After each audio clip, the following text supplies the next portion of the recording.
Ya, assalamualaikum warahmatullahi wabarakatuh. Bersama Ki Semar dalam Kending Horor. Teman-teman semuanya, pada malam hari ini, malam Jumat, ya teman-teman semuanya, Ki Semar ingin bercerita tentang kejadian tahun 80-an di mana seorang supir bernama Supar ya menuturkan kepada Ki Semar bahwa Ki Supar ini, teman-teman semuanya, pernah mengalami kecelakaan bus fatal di Tanjakan Cebak. Namun teman-teman semuanya, sebelum teman-teman mendengarkan cerita seram ini, jangan lupa like, share, and subscribe agar cerita ini terus berkembang. Mari kita mulai. Namaku Supar. Kalau kalian orang Weleri tahun 80-an mungkin pernah mendengar nama itu, atau minimal pernah dengar cerita tentang kecelakaan bus di Tanjakan Cebak. Kecelakaan yang menewaskan 3 orang dan menyisakan 1 orang yang seharusnya ikut mati, aku. Dan malam ini, untuk pertama kalinya setelah puluhan tahun, aku menceritakan semuanya persis seperti apa yang kualami, tanpa dilebihkan, tanpa dikurangi, karena ada sesuatu yang sampai sekarang tetap mengikutiku. Tahun 80-an aku baru berusia 28 tahun, usia yang menurut orang Jawa masih panas darahnya. Setiap hari aku menyelesaikan trayek Weleri Sukoharjo pada jam 8 malam. Itu sudah jadi rutinitas yang membuatku hafal betul setiap tikungan, setiap kontur jalan, bahkan setiap pohon beringin yang berdiri miring di dekat tikungan besar Cebak. Aku menjalani pekerjaan itu dengan bangga. Waktu itu menjadi supir bus bukan sekadar narik setoran. Kami membawa nyawa orang-orang desa, orang-orang pasar, pegawai kecamatan, bahkan anak-anak sekolah yang pulang terlambat. Setiap malam aku pulang, mandi air sumur, lalu tidur nyenyak. Tidak pernah ada firasat, tidak pernah ada mimpi buruk sampai malam Jumat itu. Malam ketika rutinitasku berubah jadi awal dari sesuatu yang tidak pernah berhenti mengikutiku sampai sekarang. Pukul itu jam 7.45. Bus berangkat sedikit telat, hanya 15 menit, tapi entah kenapa malam itu terasa berbeda. Langit terlihat lebih gelap dari biasanya, meski tidak mendung. Udara lembab, seperti habis diguyur hujan, padahal sejak sore cuaca cerah. Dan anehnya, ketika aku menyalakan bis, aku merasa seperti sedang membangunkan sesuatu. Seperti mesin itu tidak senang dinyalakan. Heru, kondekturku yang waktu itu baru berusia 21 tahun, menepuk bahuku sambil tertawa kecil. "Papar, kok serius amat wajahnya? Besok Sukoharjo main bola loh. Bapak dukung yang mana?" Aku mencoba tersenyum. "Dukung kamu lah, Ru. Yang penting menarik dulu." Penumpang malam itu hanya 3 orang. Lelaki tua pembawa bungkusan pisang, ibu muda yang menggendong anak, dan pemuda penjual kaset. Mereka duduk terpencar, sunyi, bahkan ibu muda itu tidak menimang anaknya. Bayinya tidur tapi wajahnya pucat sekali. Baru 5 menit berjalan, aku mulai merasakan sesuatu yang janggal. Di kaca spion dalam bus ada bayangan hitam yang mengikuti bagian belakang bus. Tidak bergerak, tidak berubah, seolah menggantung persis di tengah pintu belakang. Aku pikir itu cuma pantulan lampu jalan atau ranting. Tapi waktu bus masuk daerah sawah, di mana tidak ada lampu, tidak ada pohon tinggi, bayangan itu tetap ada. Dan lebih jelas, seperti orang berdiri menumpang di luar, menempel di pintu belakang. Aku berkedip sekali, 2 kali. Bayangan itu tidak hilang. Aku langsung mengalihkan pandangan, tidak mau membuat Heru khawatir. Sekitar 5 menit setelah masuk wilayah perbukitan, aku mendengar sesuara duk duk duk dari atap bus, seperti batu yang dilempar dari atas tebing. Heru menunjuk ke atas sambil berbisik, "Pak, kayak ada yang memanjat." Aku menegurnya, "Jangan ngawur, Ru, fokus saja." Padahal aku sendiri merinding setengah mati. Karena suara itu tidak seperti suara jatuh, tidak seperti ranting, tapi seperti langkah kaki berjalan perlahan di atas bus, mengikuti kecepatan bus, langkah yang tidak seharusnya ada. Semakin naik ke arah Cebak, udara semakin dingin, tidak masuk akal dinginnya. Seperti suara di dalam bus menghisap keluar, diganti dengan udara kuburan. Ibu muda di bangku tengah mulai gelisah. Bayinya menangis pelan, tapi suara tangisannya aneh. bukan seperti bayi, tapi seperti suara orang dewasa meniru tangisan bayi. Suara selak dalam menekan. Aku merinding sekujur tubuh. Masuk tanjakan ketiga menuju jebak, aku melihat cahaya kuning dari arah depan. Lampu bus.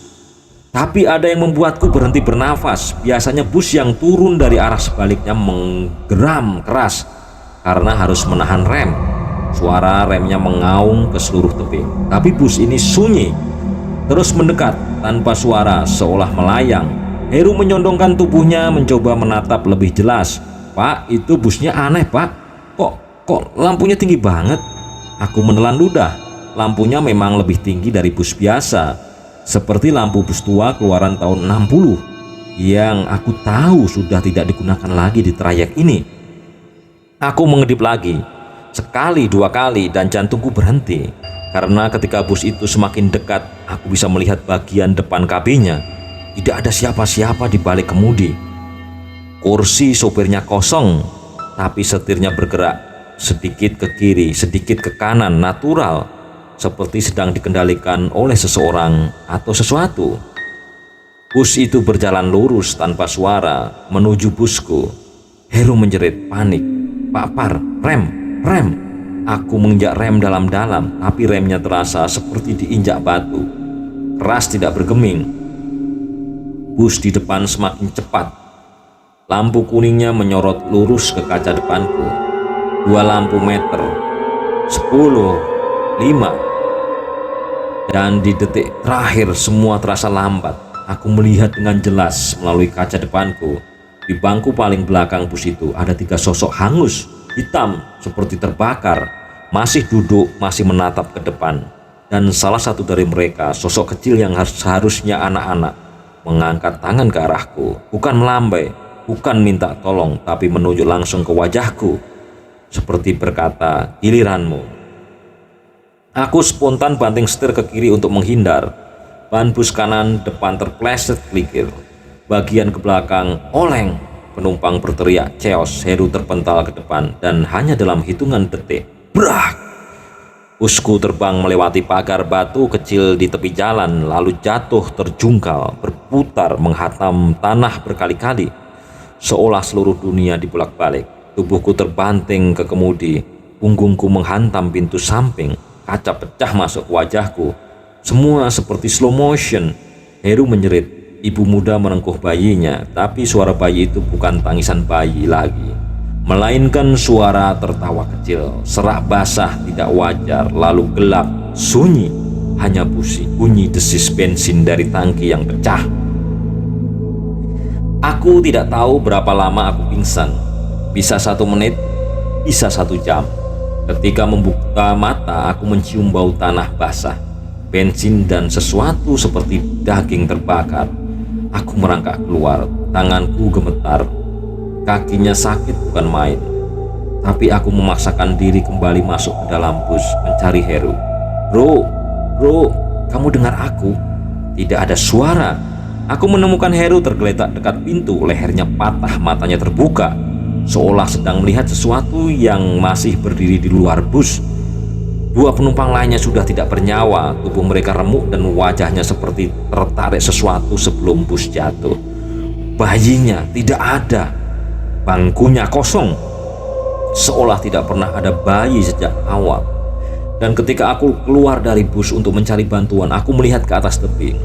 Bus kuning tanpa awak itu berhenti di jalan, lampunya menyala, seolah sedang mengawasi, seolah memastikan aku melihatnya.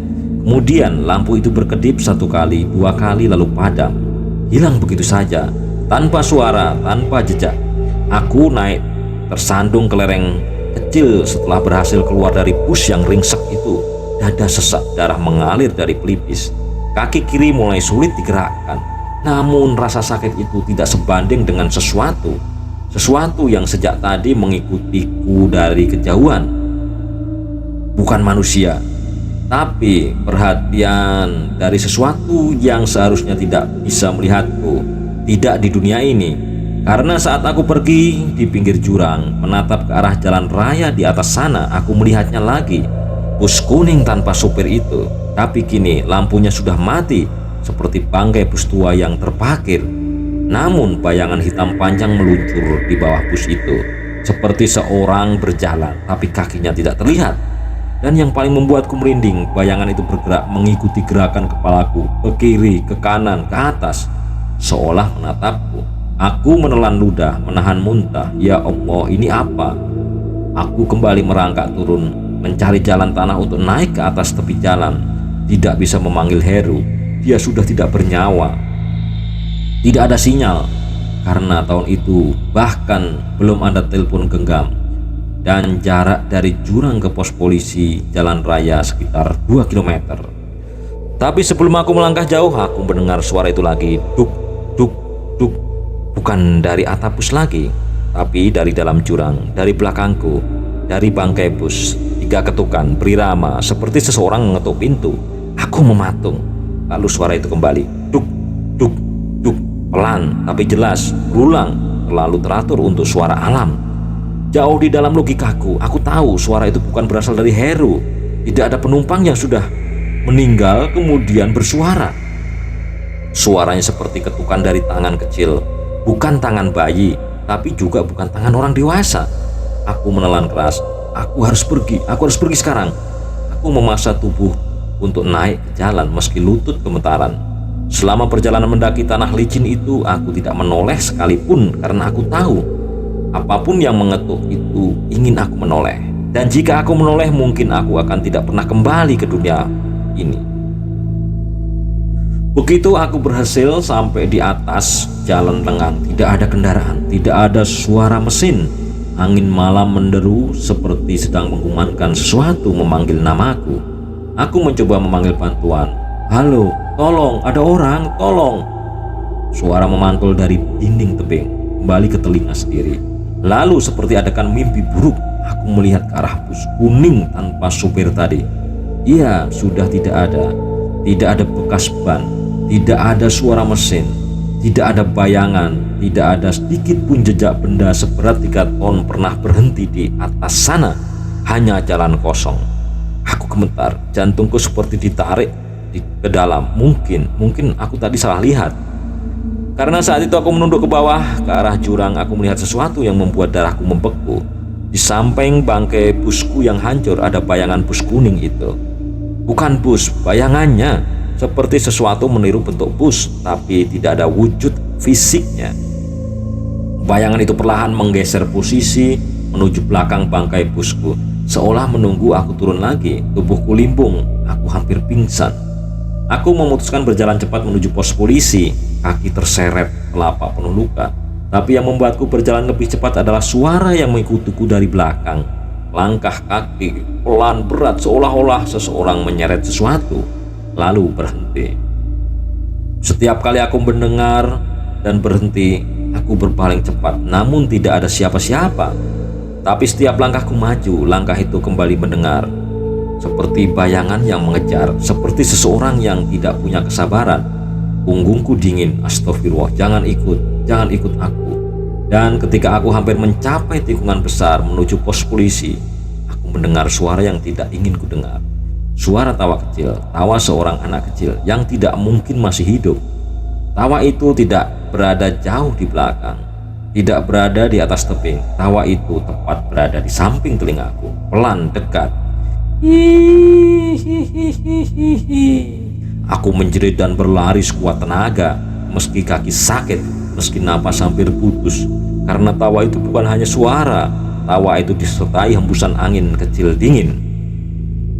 Seperti seseorang berdiri tepat di sampingku, di ruang kosong jalan malam, di antara pepohonan cemara yang tidak bergerak. Akhirnya aku melihat lampu pos polisi. Hanya satu bolam kuning menggantung, bergoyang tertiup angin. Aku berlari. Tolong, ada kecelakaan. Saya jatuh ke jurang, tolong. Aku mengetuk pintu pos polisi sambil menangis. Pak, tolong, ada korban, kondektur saya. Tidak ada jawaban. Aku memandang ke dalam melalui kaca. Ruangan gelap, kursi kosong, meja kosong, radio polisi mati. Tidak ada tanda-tanda orang. Aku berteriak lagi, Pak, tolong, ada orang mati. Sunyi, angin semakin kencang, sampai bolam kuning itu bergoyang liar. Aku merasa ada seseorang di belakangku, nafasnya, hembusannya, bahkan desahan pelannya. Dengan gemetar aku menoleh perlahan, tidak ada siapa-siapa. Tapi di kaca jendela pos polisi, kaca yang memantulkan wajahku, ada bayangan kepala kecil berdiri tepat di belakang tubuhku. Rambutnya panjang, wajah gelap, mata kosong. Aku jatuh tertunduk, air mataku mengalir tanpa bisa terbendung. Jangan ikutin aku cuma mau pulang. Aku mendengar suara kecil dari radio di meja polisi. Cek cek cek, panggilan. Ada kecelakaan bus di Jurang Jebak. Aku tersentak, ada orang. Aku segera masuk ke pos polisi dan mendekati radio itu. Ya, saya sopirnya, saya masih hidup, tolong segera kirim bantuan. Radio itu kembali bersuara. Cek cek cek cek. Bus masuk jurang, 3 korban meninggal, kondektur, penumpang, dan sopir. Jantungku berhenti. Sopir, tidak, saya sopirnya masih hidup. Tapi radio menjawab dengan suara yang bukan manusia lagi, suara berat, ya, suara basah bergetar. Kalau seharusnya kamu ikut aku, kamu seharusnya mati. Aku terpaku. Radio itu kemudian berbunyi seperti seseorang mengetuk mikrofon. 3 ketukan, duk duk duk, sama seperti ketukan dari dalam bus. Sama, persis, tidak salah lagi. Sesuatu dari bawah menuju ke atas sudah mengikutiku sampai sini.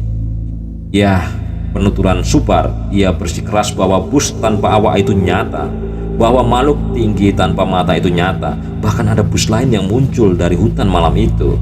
Meski tidak ada bukti fisik, tidak ada percaya, hanya satu hal yang bisa mudah kita percaya dan tidak bisa dibantah.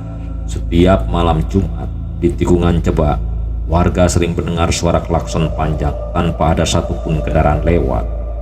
Beberapa orang bahkan bersumpah pernah melihat lampu bus bergerak menembus hutan. Dan kadang-kadang di tengah malam, di kejauhan, seorang mendengar suara paro yang sama seperti yang didengar Supar. Semua penumpang harus turun, dan mereka bilang bus itu masih ada, masih menunggu, karena bus tanpa awak adalah bus yang tidak pernah benar-benar pergi. Tamat.